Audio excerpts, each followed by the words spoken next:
Hi, everybody. Right now, there are American troops serving in harm's way and standing sentry around the world. They're veterans who've served honorably in times of war and peace, and often came home bearing the invisible and visible wounds of war. They may not speak the loudest about their patriotism. They let their actions do that. And the right time to think of these men and women and thank them for their service and sacrifice is every day of the year. Memorial Day, which we'll observe Monday, is different. It's the day we remember those who never made it home, those who never had the chance to take off the uniform and be honored as a veteran. It's the day we stop to reflect with gratitude on the sacrifice of generations who made us more prosperous and free, and to think of the loved ones they left behind. Remembering them, searing their stories and their contributions into our collective memory, that's an awesome responsibility. It's one that all of us share as citizens. As Commander-in-Chief, I have no more solemn obligation than leading our men and women in uniform, making sure they have what they need to succeed, making sure we only send them into harm's way when it's absolutely necessary. And if they make the ultimate sacrifice, if they give their very lives, we have to do more than honor their memory. We have to be there for their families.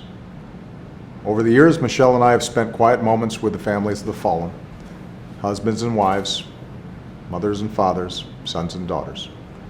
They've shared their pain, but also their pride in the sacrifices their loved ones made under our proud flag. It's up to the rest of us to live our lives in a way that's worthy of these sacrifices. The idea to set aside a Memorial Day each year didn't come from our government.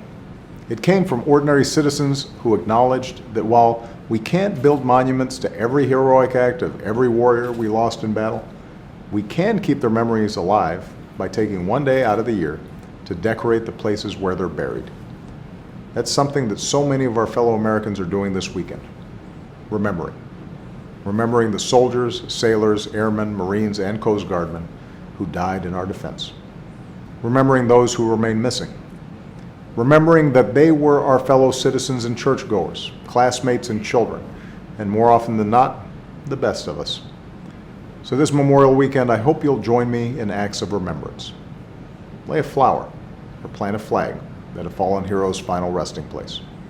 Reach out to a Gold Star family in your community and listen to the story they have to tell. Send a care package to our troops overseas.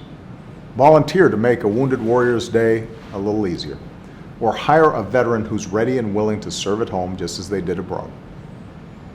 Or just pause, take a moment, and offer a silent word of prayer or a public word of thanks.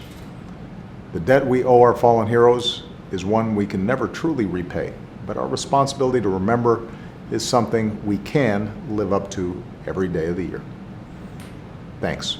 May God watch over our fallen heroes and their families, and may God continue to bless the United States of America.